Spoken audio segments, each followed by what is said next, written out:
మనం ఇప్పుడు cake batter prepare చేద్దామండి. నేను కప్పు 200 ml కప్ తీసుకుంటున్నాను. మీకు కప్లో మెజర్మెంట్ చూపిస్తున్నాను, ప్లస్ గ్రామ్స్లో కూడా మెజర్మెంట్స్ చూపిస్తున్నాను. సో 149 గ్రామ్స్ అయిందండి.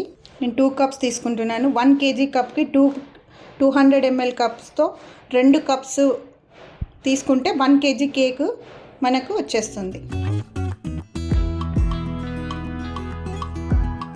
320 గ్రామ్స్ అండి. 2 కప్స్ మెజర్మెంట్ వచ్చేసి 320 గ్రామ్స్. సో వాటర్ వేసి బ్యాటర్ మిక్స్ చేసుకుందాము.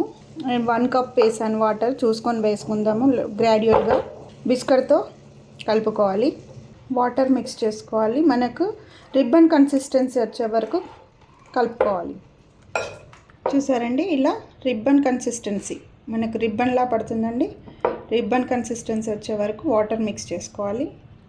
దీనిలో ఇప్పుడు మనం ఏ ఫ్లేవర్ కావాలంటే ఆ ఫ్లేవర్ ఎసెన్స్ కానీ ఎమల్షన్ కానీ కలుపుకోవచ్చు. నేను ఇవాళ బబుల్ గమ్ ఫ్లేవర్ చేస్తున్నాను. బబుల్ గమ్ ఫ్లేవర్ నాతో ఫిల్లింగ్ ఉంది, అది వేస్తాను. సో 1 టేబుల్ స్పూన్ నేను బబుల్ గమ్ ఫ్లేవర్ వేస్తున్నాను. చాలా బాగుంటుందండి bubble gum flavour.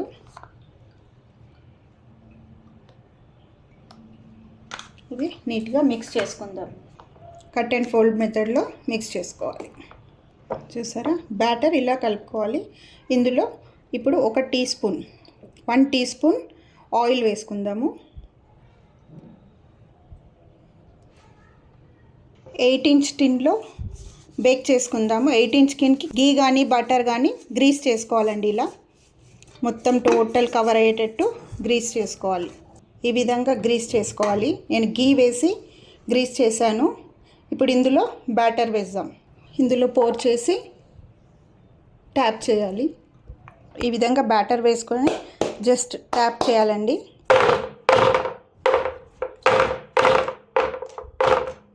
So batter ready అయింది, టిన్లో వేసాము. ఇప్పుడు 180 డిగ్రీస్ దగ్గర 25 మినిట్స్ టు 30 మినిట్స్ వరకు మనము ఓవెన్లో బేక్ చేసుకుందామండి. చూసారా, ఇలా అంటే మనకు కింద పడద్దు, స్టిఫ్గా వచ్చేసింది. 3 to 4 మినిట్స్లో మనకు క్రీమ్ వచ్చేస్తుందండి. సో బేస్ చూసారా ఎలా అయిందో. సో ఇది కాసేపు కూల్ అయ్యే వరకు పక్కన పెట్టేద్దామండి. సో కూల్ అయిందండి. ఇప్పుడు మౌల్డ్ నుంచి మనము బేస్ను రిమూవ్ చేద్దాము. ఎంత ఈజీగా రిమూవ్ అవుతుందో చూడండి. జస్ట్ సైడ్స్ మాత్రం అలా అనేసి బ్యాక్ ఫోల్డ్ చేసి ట్యాప్ చేసేస్తే ఈజీగా రిమూవ్ అవుతుంది. చూసారా ఎంత ఈజీగా రిమూవ్ అయిందో. స్పాంజ్ చూడండి ఎంత స్మూత్గా వచ్చిందో, ఎంత ఫ్లఫీగా స్మూత్గా వచ్చిందో స్పాంజ్. చాలా స్మూత్గా వచ్చింది కదండి బేస్. సో నెక్స్ట్ ప్రాసెస్, ఇప్పుడు 3 లేయర్స్గా ఈ బేస్ను కట్ చేద్దామండి. టాప్ లేయర్లో పైన లైట్గా కట్ చేసి 3 లేయర్స్గా కట్ చేద్దాం. ఈ విధంగా జస్ట్ లైట్ అండి. ఇది తీసేయకున్నా పర్లేదు. ఇది తీయడం ఎందుకు అంటే సోకింగ్ అనేది ఈజీగా అవుతుందన్నమాట. ఆ పై లేయర్ తీయడం వల్ల సోకింగ్ ఈజీగా అవ్వడానికి ఆ పై లేయర్ మాత్రం లైట్గా తీయనట్టు తీసేస్తామండి. నెక్స్ట్ 3 లేయర్స్గా బేస్ని కట్ చేసుకుందాం. స్మూత్గా నీట్గా ఎలా వస్తుందో చూడండి. నైఫ్తోనే కాకుండా నేను థ్రెడ్తో కూడా చూపిస్తానండి. ఫర్దర్గా థ్రెడ్తో ఈజీగా కూడా చేసుకోవచ్చు. నైఫ్తో నీట్గా వస్తుందో లేదో అని చాలామంది సందేహం ఉంటుంది కదా. సో ఈజీగా చేసుకునే మెథడ్ కూడా నేను చెప్తాను. స్మూత్గా అండి. పైన మనము హ్యాండ్తో హోల్డ్ చేస్తూ ప్రెస్ చేస్తూ సైడ్స్ అంతా ఇలా కట్ చేసుకుంటూ ఉండాలి. సో సైడ్స్ వచ్చేసిన తర్వాత ఆటోమేటిక్గా మిడిల్కి వెళ్ళిపోతుందండి. స్మూత్గా వచ్చేస్తుందండి. ఎక్కడ కూడా మనకు స్క్రాచ్ అనేది కట్ కాకుండా ఈజీగా వచ్చేస్తుంది. సో విప్పింగ్ క్రీమ్ రెడీ అయిందండి. బేస్ మనము స్లైసెస్ కట్ చేసుకున్నాము. ఇప్పుడు విప్పింగ్ క్రీమ్లో మనం కాస్త ఏ ఫ్లేవర్ అయితే మనం అనుకుంటున్నామో ఆ ఫ్లేవర్ కాస్త 1.5 స్పూన్ వేసానండి. నేను 1.5 స్పూన్ బబుల్ గమ్ ఫ్లేవర్ వేసి విప్ చేస్తున్నాను. స్పాచులాతో ఇలా చేస్తే స్మూత్గా అవుతుందండి మనకు క్రీమ్ అనేది. బేస్ మీద నీట్గా స్ప్రెడ్ అవుతుంది. సో సోకింగ్కి షుగర్ వాటర్ రెడీ చేసుకున్నాము, క్రీమ్ రెడీ చేసుకున్నాము, బేస్ కూడా రెడీగా ఉందండి. కేక్ ప్రాసెస్ అనేది మొదలు పెడదాం. ఇది నీట్గా అనాలండి. స్పాచులా చూడండి చాలా నీట్గా ఏమైనా సైడ్కు ఏమున్నా నీట్గా వచ్చేస్తుందండి. సో బేస్కు లైట్గా క్రీమ్ అప్లై చేసుకుందామండి. ఈ క్రీమ్ ఎందుకు అప్లై చేయాలంటే మనం పెట్టిన స్పాంజ్ అనేది అటు ఇటు మనము మూవ్ అవ్వకుండా అండి. మనం సోకింగ్ చేసేటప్పుడు ఒక్కొక్కసారి స్పాంజ్ వాటర్ సోక్ అయిన తర్వాత మనము క్రీమ్ స్ప్రెడ్ చేస్తున్నప్పుడు మూవ్ అవుతుంది. సో అలా మూవ్ అవ్వకుండా కింద స్టిక్కీగా ఉండడానికి మనం క్రీమ్ వేసుకుంటాము. సో ఫస్ట్ లేయర్ పెట్టుకున్నామండి. షుగర్ వాటర్తో నీట్గా సోక్ చేసుకుందాము. సోకింగ్ మస్ట్ అండి. సోకింగ్ ఎంత మంచిగా చేసుకుంటే అంత మంచిగా లేయర్ అనేది అవుతుంది. మనకు కూలింగ్కి కూడా ఈజీ ప్రాసెస్ అవుతుంది. ఎక్కువగా సోక్ కూడా చేసుకోకూడదండి. ఎక్కువ సోక్ చేసుకున్నా కూడా మనకి లేయర్ అనేది నీట్గా మనం కట్ చేసినప్పుడు ప్రాసెస్ అనేది నీట్గా లేయరింగ్ ఉండదు. సో ఎంత కావాలో మాయిశ్చర్ అంత మాత్రమే మనము బేస్కు సోకింగ్ ఇవ్వాలి. ఈ విధంగా సోక్ చేసుకోవాలండి. చాలా యమ్మీగా టేస్టీగా ఉంటుంది. ఒకసారి ట్రై చేయండి ఫ్రెండ్స్. సో నెక్స్ట్ సోకింగ్ చేసుకున్నాం కదా, క్రీమ్ అప్లై చేసుకుందాము. ఫస్ట్ లేయర్కి క్రీమ్ అప్లై చేసుకొని నీట్గా స్ప్రెడ్ చేసుకోవాలండి. స్పాచులాతో ప్యాలెట్ నైఫ్ తీసుకొని జస్ట్ అటు ఇటు ప్రెస్ చేస్తూ 360 degrees మొత్తం కవర్ అయ్యేట్టుగా నీట్గా స్ప్రెడ్ చేసుకోవాలి. ఈవెన్గా స్ప్రెడ్ చేసుకోవాలి. జస్ట్ అలా క్రాస్గా స్లాంట్గా పెట్టి తిప్పుతూ ఉంటే మనకు ఈజీగా వచ్చేస్తుందండి. ఒకే డైరెక్షన్లో పెట్టినా కూడా క్రీమ్ అనేది ప్యాలెట్ నైఫ్కి వచ్చేస్తుంది అతుక్కొని. సో స్లాంట్గా పెడుతూ జిగ్జాగ్గా చేస్తూ వచ్చేయాలి. సైడ్స్ అలా నీట్గా కవర్ చేయాలండి. ప్రతి లేయర్కి సైడ్స్ అలా కవర్ చేసుకుంటూ వస్తే మనకు నీట్గా ఉంటుంది. క్రమ్ కోటింగ్ కూడా అయిపోతుంది. ఎక్కడన్నా అన్ఈవెన్గా ఉంటే చూసి సెట్ చేసేసుకోవాలి. ఇప్పుడు బబుల్ గమ్ ఫ్లేవర్ క్రష్ వేస్తున్నానండి. బబుల్ గమ్ ఫ్లేవర్ మనకు క్రీమ్లో ఉంది, బేస్లో ఉంది, స్పాంజ్లో ఉంది, క్రీమ్లో ఉంది, ప్లస్ మళ్ళీ కూడా ఒక కాస్త స్ప్రెడ్ చేస్తున్నాను. దీనివల్ల ఇంకా టేస్ట్ ఎమ్మీగా ఉంటుంది. చాలా ఎమ్మీగా ఉంటుందండి. మీరు ఒక్కసారి ఎప్పుడైనా ట్రై చేయండి. బబుల్ గమ్ ఫ్లేవర్ చాలా టేస్టీగా ఉంటుంది. సో ఈ విధంగా ఫస్ట్ లేయర్ అయిపోయింది. ఇప్పుడు నెక్స్ట్ సెకండ్ లేయర్ పెట్టుకుంటున్నాము. సెకండ్ లేయర్ పెట్టుకున్న తర్వాత జస్ట్ మొత్తం అలా ప్రెస్ చేయాలండి. ఎందుకు ప్రెస్ చేయాలండి? లేయర్కి మధ్యలో ఎయిర్ ఏమన్నా ఉన్నా అన్ఈవెన్గా ఉన్నా మనకు నీట్గా సెట్ అయిపోతుంది. తర్వాత సైడ్స్ అంతా క్రీమ్తో ఒకసారి కవర్ చేసుకోవాలి. ఒక్కసారి అలా ప్రెస్ చేసేస్తే మనకు నీట్గా కూర్చుంటుంది. ఈ విధంగా ప్రెస్ చేసుకున్న తర్వాత సైడ్స్ మొత్తం మనం క్రీమ్తో కవర్ చేసుకోవాలి. ఈ విధంగా కవర్ చేసుకోవడం వల్ల మనం సోకింగ్ చేసినప్పుడు ఈ బేస్ అనేది మనకు కిందికి డౌన్ అవ్వడము అలా ఏం ఉండదనమండి. మనకి ఈ బేస్కి మధ్యలో గ్యాప్ అనేది ఉంటుందండి. ఆ గ్యాప్ అనేది మనము సోకింగ్కి ముందే కవర్ చేసేసుకోవాలి. ఈ విధంగా చుట్టూ కవర్ చేసుకోవాలి.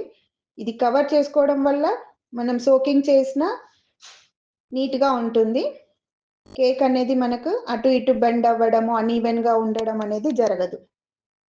సో నెక్స్ట్ సోకింగ్ చేసుకొని యాజ్ యూజువల్ సోకింగ్ చేసుకున్న తర్వాత క్రీమ్ పెట్టుకోవాలి. క్రీమ్ తర్వాత మన ఫ్లేవర్ క్రష్ వేసుకోవాలి. ఆ తర్వాత మళ్ళీ ఇంకో లేయర్ పెట్టుకోవాలి. సేమ్ ప్రాసెస్ అండి. 3 లేయర్స్ మనం 3 లేయర్స్ పెట్టుకుంటాము. ఆ టాల్ కేక్ అయితే 4 to 5, 6 లేయర్స్ కూడా పెట్టుకుంటాము. ఇది నార్మల్ కేకే కాబట్టి 3 లేయర్స్ పెట్టుకుంటున్నామండి. So soaking must. సోకింగ్ పర్ఫెక్ట్గా ఉండాలి. ఫ్లేవర్ మాత్రం చాలా బాగుంటుందండి. ట్రై చేయండి ఒకసారి. రెగ్యులర్గా తినే కేక్స్ కాకుండా ఇలా డిఫరెంట్గా ట్రై చేయండి. చాలా బాగుంటుంది. క్రీమ్ వేసుకొని చూసారా జిగ్జాగ్గా అనుకుంటూ నీట్గా స్ప్రెడ్ చేసుకోవాలి. అన్ఈవెన్గా ఏమి ఉండకుండా స్ప్రెడ్ చేసుకోవాలి. ఇదే విధంగా అన్ని లేయర్స్ కూడా చేసేసుకోవాలి. సైడ్స్ కూడా కవర్ చేసుకుంటున్నామండి మనము. సైడ్స్ కవర్ చేయడం క్రమ్ కోటింగ్ కూడా ఈజీగా ఇప్పుడే అయిపోతుందండి. సెపరేట్‌గా మనం క్రమ్ కోట్ చేయాల్సిన అవసరం గూడా ఉండదనమాట. ప్రతి లేయర్‌కు గ్యాప్స్ ఫిల్ చేసుకుంటూ కార్నర్స్ మొత్తం చుట్టూతుగా అలా అనుకుంటూ వస్తూ ఉంటే క్రమ్ కోటింగ్ కూడా అయిపోతుంది. Last and final third layer కూడా పెట్టుకుంటున్నాము. థర్డ్ లేయర్ పెట్టాక జస్ట్ అలా ట్యాప్ చేసి ప్రెస్ చేయాలి. ఎక్కడైనా ఎయిర్ బబుల్ ఉన్నా అన్‌ఈవెన్‌గా ఉన్నా నీట్‌గా సెట్ అయిపోతుంది. మొత్తం చుట్టూతా చూసుకొని నీట్‌గా అనేసుకొని కార్నర్స్ క్రీమ్‌తో కవర్ చేసేసుకొని సోకింగ్ చేసుకుందాం. కార్నర్స్ చూసారా ఈవెన్‌గా నీట్‌గా అయిపోయింది. Next last and final soaking. ఎంత అవసరమో అంతే సోక్ చేయాలండి. హెవీగా సోక్ చేసినా కూడా మనకు పీసెస్‌గా నీట్‌గా కట్ చేసినప్పుడు రాదు. సో ఎంత సోకింగో అంతే అవసరమో అంతే వేయాలి. తక్కువ వేసినా బాగోదు. ఎక్కువ వేసినా కూడా ప్రాబ్లమ్ అవుతుంది. సో కరెక్ట్‌గా సోకింగ్ అనేది చూసుకోవాలి. మనం ఈ బబుల్ గమ్ ఫ్లేవర్ కలిపిన ఫ్లేవర్ క్రీమ్ అండి ఇది. సో ఇక్కడికి ఈ 3 లేయర్స్‌కి క్రమ్ కోట్‌కి కరెక్ట్‌గా సరిపోయింది చూసారా? ఫినిషింగ్‌కి మనకు వైట్‌ది ఉందండి. అది ఇంకా పక్కకు పెట్టుకున్నాం కదా! అది అనేది యూజ్ చేద్దామండి మనం. వైట్ క్రీమ్ అనేది యూజ్ చేద్దాం. మనకు అందులో ఏ కలర్ కావాలంటే ఆ కలర్ మిక్స్ చేసుకోవచ్చండి. ఇవన్నీ ఎడిబుల్ కలర్సేనండి. మనము తింటే ఏమవుతుందో ఏమో అని ప్రాబ్లమ్ అనవసరం లేదు. ఇవంటే జెల్ కలర్స్ యూజ్ చేస్తాం కాబట్టి edible. So no problem. Present అయితే మనం ఇప్పుడు ఇందులో అయితే ఫ్లేవర్ మాత్రమే కలిపాము. ఏదైతే మనం క్రష్ ఉందో బబుల్ గమ్ ఫ్లేవర్ క్రష్ కలిపాము. ఎలాంటి కలర్ కలపలేదు. సో ఇందులో కలరు, ఫ్లేవరు 2 వచ్చేస్తాయండి. మనం వేసే ఎముల్షన్ అని దాన్ని బట్టి. సో ఈవెన్‌గా స్ప్రెడ్ చేసుకొని క్రీము క్రమ్ కోటింగ్ అయిపోయిందండి దీంతో. లేయరింగ్ అయిపోయింది. సోకింగ్ అయిపోయింది. క్రష్ వేసుకున్నాం. క్రీమ్ వేసుకున్నాం. సో క్రమ్ కోట్ కూడా కవర్ అయిపోయింది. క్రమ్ కోట్ అయ్యాక 10-15 మినిట్స్ ఫ్రిడ్జ్‌లో పెట్టేసుకుందాం.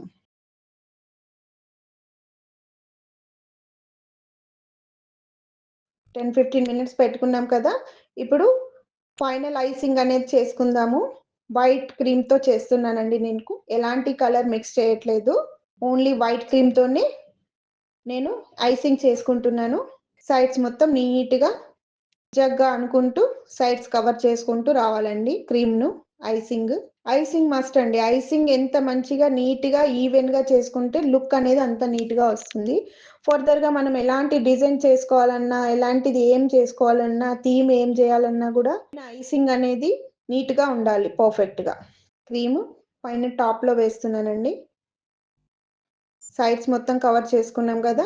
మిగతా ఐసింగ్ అనేది పైన గుడక నీట్‌గా స్ప్రెడ్ చేసుకొని స్క్రాపర్‌తో స్క్రాప్ చేసుకోవాలి. సరే జిగ్‌జాగ్‌గా అనుకుంటూ ప్యాలెట్ నైఫ్‌తో చుట్టూతా రౌండ్‌గా నీట్‌గా స్ప్రెడ్ చేసేసుకోవాలి.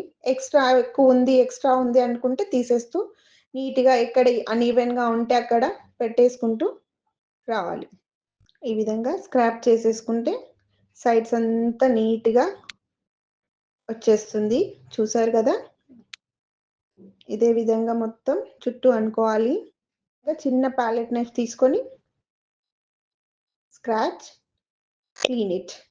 స్క్రాచ్ చేయాలి. దానికున్న క్రీమ్ అంతా క్లీన్ చేయాలి. తీసేయాలి. ఇదే విధంగా చుట్టూతా అన్ని ఈవెన్‌గా ఉన్న దగ్గర మొత్తం కూడా ఈవెన్‌గా నీట్‌గా చేసుకోవాలి. స్క్రాచ్ చేయాలి, క్లీన్ చేయాలి. స్క్రాచ్ చేయాలి, క్లీన్ చేయాలి. That's it. దీనిపైన మనం ఎలాంటి డిజైన్ కావాలన్నా వేసుకోవచ్చు. థీమ్ ఎలాంటిదైనా ఏసుకోవచ్చు. ఫ్రెండ్స్ ఎంత నీట్‌గా వచ్చిందో. ఇప్పుడు జిగ్‌జాగ్ కొమ్‌తో మనం సైడ్స్ డిజైన్ ఏసుకుందాము. జస్ట్ లైట్‌గా టచ్ చేసి పట్టుకోవాలండి. ఫోర్సబుల్‌గా గట్టిగా పెట్టేసేయకూడదు. జస్ట్ టచ్ చేయాలి, రోల్ చేయాలి. టచ్ చేసి పెట్టి రోల్ చేస్తూ ఉండాలి. చూసారా? ఎంత నీట్‌గా వచ్చిందో. ఇదే విధంగా పైన గూడా మనం డిజైన్ ఇచ్చుకుందాం. ప్లెయిన్‌గా లేకుండా ఇదే కొంబుతో పైన గూడా డిజైన్ ఇచ్చుకుందాం. జస్ట్ టచ్ చేయాలండి. జస్ట్ అలా పట్టుకొని తిప్పేసేయాలి. దీనికి ఇంకా డిజైన్ అటు ఇటుగా ఇచ్చుకోవాలనుకున్న మనము ఏ విధంగా కావాలంటే ఆ విధంగా మనం చేసుకోవచ్చు. దీనిపైన మనకు కావాల్సిన థీమ్ ఎలాంటిదైనా చేసేసుకోవచ్చు. ఒక బౌల్‌లో వైట్ చాక్లెట్ క్రీమ్ తీసుకున్నానండి. వైట్ చాక్లెట్ తీసుకున్నాను నేను, వైట్ గ్లేజ్. సో దీన్ని కొంచెం వాటర్ వేసి నీట్గా మిక్స్ చేయాలి. లంప్స్ అనేటివి ఏమీ లేకుండా మిక్స్ చేయాలి. నేను just 1 to 2 drops pink colour add చేశానండి. సో బబుల్ గమ్ ఫ్లేవర్ కాబట్టి మనం పింక్ వేసుకున్నాము. మనకి ఏ కలర్ కావాలంటే ఆ కలర్ యూజ్ చేసుకోవచ్చు. నేను జస్ట్ 2 డ్రాప్స్ పింక్ యాడ్ చేశాను. సో జస్ట్ పైపింగ్ బ్యాగ్లో వేసుకొని చిన్న కట్ ఇచ్చుకున్నాను. డ్రిప్పింగ్స్ వేసుకుందాము. కేక్ చుట్టూతా అక్కడక్కడ ఏమైనా లమ్స్ ఉండి ఉంటే బ్రేక్ అవుతుంటుంది. నీట్గా డ్రిప్పింగ్స్ ఇచ్చుకుంటూ వెళ్దాం. ఏ కలర్ కావాలంటే అది యూస్ చేయొచ్చండి. నేను పింక్ యూస్ చేస్తున్నాను. బబుల్ గమ్ ఫ్లేవర్ అనేది మనకు వైట్లో ఉంటుంది, పింక్లో ఉంటుందండి. మనం యూస్ చేసింది పింక్ కలరు. సో అందుకే నేను డ్రిప్పింగ్ కూడా పింక్ వేసుకుంటున్నాను.